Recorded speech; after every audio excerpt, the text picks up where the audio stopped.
Yo, jadi kali ini gue ingin membahas sedikit mengenai keadaan antara Rusia dan Ukraina ya.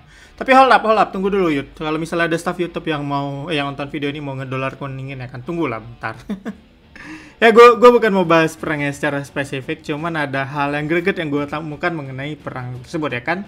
Jadi ada seorang Japanese Bros, seorang Jepang ya kan, yang bernama Issei ini di Twitter.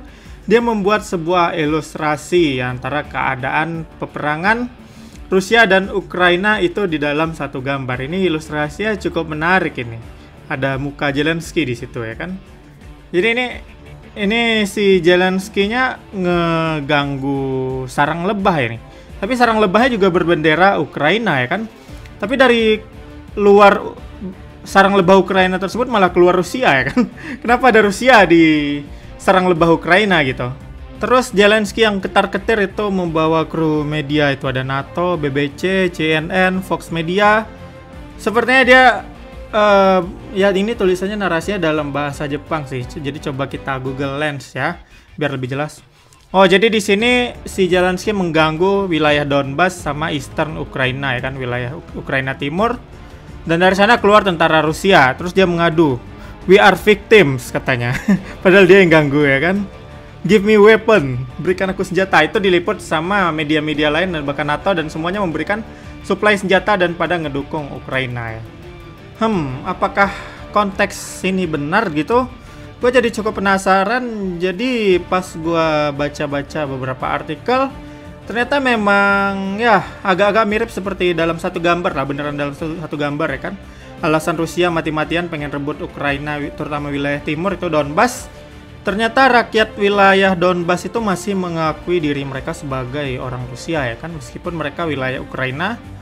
Dan itu pun jadi alasan Rusia mengakui kalau dan mendukung separatisme mereka. Jadi mereka ternyata pengen misah dari Ukraina dulu ya kan, ini cerita dulu ya kan. Ini kan tadi konteks awalnya awal dari perperangan tersebut. Oleh karena itu warga Donbas disebutkan sering mendapat persekusi dari kaum nasionalis Ukraina. Jadi ternyata warga-warga di Donbas tuh dipersekusi lah sama pihak nasionalis Ukraina, itu yang mungkin Zelensky dan kawan-kawannya tadi yang melakukan penekanan terhadap warga Donbas. Dan akhirnya itulah yang dimaksud ya kan, Donbas tuh masih wilayah Ukraina dan ya karena Rusia nggak terima akan hal ini gitu, mereka pun memberikan bantuan, makanya dari dalam Ukraina keluar prajurit Rusia digambarkan seperti ini ya.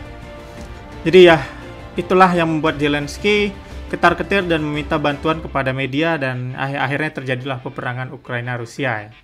Dalam satu gambar, beneran jadi dalam satu gambar ya kan. Tapi kalau dilihat seperti ini itu situasi yang cukup rumit ya, yang mana pihak Ukraina hanya ingin mempertahankan wilayahnya ya kan, Donbas, tapi warga Donbas itu malah mengaku mereka masih bagian dari Rusia ya kan. Mereka pun mau melakukan separatis. Jadi yang dilakukan Ukraina adalah mencoba mempertahankan wilayah tersebut dan akhirnya dibantuin Donbas tadi sama Ukraina dan ditambah lagi dipanas-panasin sama NATO, Amerika dan kawan-kawannya dan jadilah peperangan mereka seperti itu ya. Ya, jadi ya itulah dia tadi berawal dari sebuah ilustrasi yang digambar sama Japanese Bros tadi, orang Jepang tadi. Jadi gue rasa itu dulu yang bisa gue bahas. Gimana tanggapan kalian mengenai hal ini, terutama yang suka nyimak mengenai perkembangan perang tersebut? Mana tahu kalian punya tanggapan berbeda ya kan? Silahkan tuliskan di komen dan sampai ketemu di video lainnya.